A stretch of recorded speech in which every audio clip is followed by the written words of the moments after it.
Vamos lá, gente, muita coisa acontecendo na nossa política e geopolítica. Agora muito mais do que nunca geopolítica. O sistema de ideias sofreu um sacode. é, um, um viajante interplanetário, um bilionário, fez o sistema sacudir. De fato, fez o sistema sacudir. O cabeça de vácuo da corte da Marola. Para quem não conhece, nós fizemos uma live aqui, o Império, o Império Vacuriano, para falar sobre a corte da Marola lá da outra dimensão. Eles estão descompensados, muito descompensados. Quando você está numa grande batalha cósmica, numa grande batalha, como o nosso grande líder, Onsariano, disse que estava jogando War, né? Ele disse que estava jogando War. Um jogo de estratégia, no qual, quando o inimigo é muito grande e complexo, numa grande batalha você tem que fazer o quê para enfraquecê-lo? Minando. Usando da própria força dele contra ele mesmo. Usando os recursos do inimigo contra ele mesmo. Meus queridos? E é o que está acontecendo. Ele disse, quando ele fez aquele primeiro movimento neste ano, aquele super encontro que ele fez, ele disse, eu estou jogando War. E fez com que o sistema fosse até ele no dia seguinte.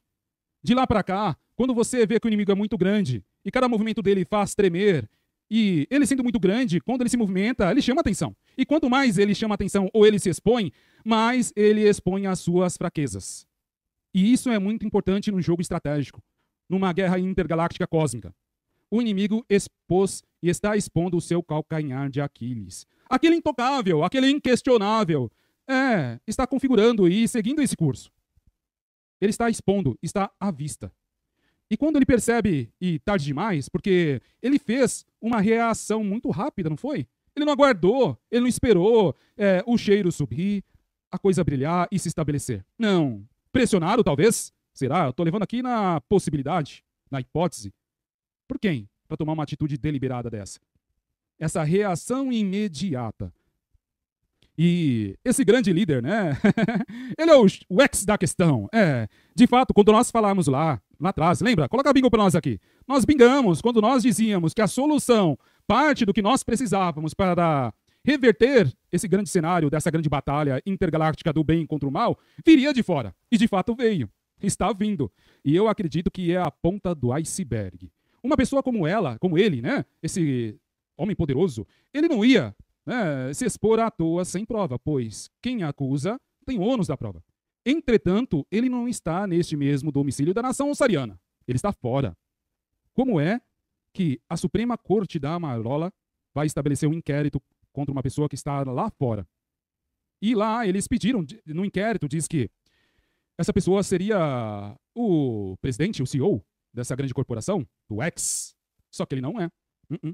Ele não é, tá vendo? O primeiro erro. Isso que eu sou juridicamente leigo, né? Eu sou um estudioso, pesquisador, com a minha grande família lá do Pentágono, do Onça Brasil. Para quem não conhece, eu sou o líder do Pentágono, corpo de admin do Grupo Onça Brasil, e também composto pelo meu amigo Lacombe, minhas grandes amigas Edisen, Diva e nosso querido amigo e irmão Franco Carioca Jerome, né?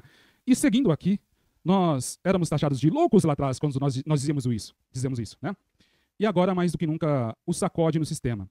Todo o sistema está exposto, junto com a sua assessoria especial. Ele tem uma assessoria especial para segurar a narrativa. Segurar a narrativa. Ao invés de eles estimularem a investigação para tentar entender o que está acontecendo, como essa acusação tem fundamento, porque uma mídia que ela uma mídia propositiva, que de fato ela tem o seu papel diante da sociedade. E hoje nós não vemos mais isso. Eles, cada vez mais, escolheram um lado. Por que será? Por que será? Né? Por que será? Meu dedo tá coçando. Tá coçando aqui, ó. Isso deixa mais claro e evidente que algo não está certo. Algo não está certo. E uma coisa que chamou muita atenção. Ele disse, indo aqui para a nossa realidade, o Elon Musk, né, o bilionário sul-africano que reside nos Estados Unidos, ele disse que, resumindo aqui, que praticamente eles foram uma condução coercitiva para poder segurar a responsabilidade pelo cerceamento. Olha, é o seguinte, você vai tirar esses perfis, censurar e você segurar a culpa. Foi basicamente isso. E provado isso é muito grave. É muito grave. Ele disse que iria aprovar. E o que aconteceu desde o final de semana, desde a sexta-feira da semana passada, desde a divulgação do Twitter Files Brasil, ele disse que divulgaria desde a segunda-feira, desde ontem. E ele vem publicando, né, não só ele, mas o Michael, o jornalista americano, seguidamente. Quase que de hora em hora, 20 minutos, né? Emparedando. E ele perguntando, olha, mas por que você censura nessa dita? Por quê? Ele questionando. Mas e o parlamento daí? Né? Como que o parlamento se submete, eles que foram eleitos e permite isso? Jogando a responsabilidade para quem? Do presidente do Congresso Nacional. E outra, ele é jurista.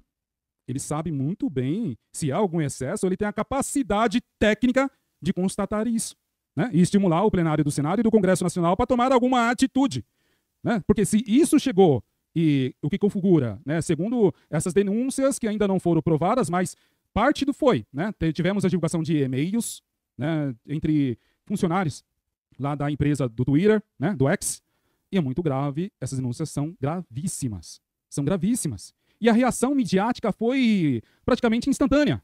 Foi instantânea. E eles estão protegendo tudo, né? Claro, decisão judicial tem que ser acatada, né? Entretanto, e aí? Vai recorrer para quem quando a Suprema Corte ela entra no jogo? Para quem você vai recorrer? Sendo que quando você recorre, alguns advogados protetores estão sendo punidos e multados. Veja bem, né? Veja bem o absurdo que está acontecendo nesse cenário. Né? Personalidades, autoridades que deviam ser recatadas, né? Não deviam se expor tanto. Mas ele disse, se você não quer ser criticado, sai da vida pública. A partir do momento que ele entra na vida pública e como um magistrado fica se expondo numa rede social, ele está à mercê do escrutínio público. Ele está à mercê do escrutínio público. E quando nós vemos que mídias estão dizendo, olha, eu tive contato com o ministro da Suprema Corte, eles me adiantaram. Como assim? Como a imprensa tem acesso a questões e informações sigilosas? Isso é um absurdo. É um absurdo. Isso podemos provar porque está gravado. Está gravado. Agora eles estão um pouco mais comedidos. Mas quando ministros vêm, se expõem, antecipando opinião, julgamento, juízo de valor em causas que ainda serão julgadas. Isso é muito grave. Tira toda a credibilidade. Eles, por si só, tiram toda a credibilidade da instituição que eles representam. Né? Aí, dizem que estão atacando. Né? Quando nós criticamos, nós estamos atacando. Agora, quando eles criticam, não. Né? E uma coisa muito importante. Por azar deles, né? Perceba quando o nosso grande líder, ele fala isso, né? Da questão do war. Quando ele fala war, ele está jogando a arte da guerra. Né? Ele está sendo estratégico. Quando ele não direciona opiniões, né, para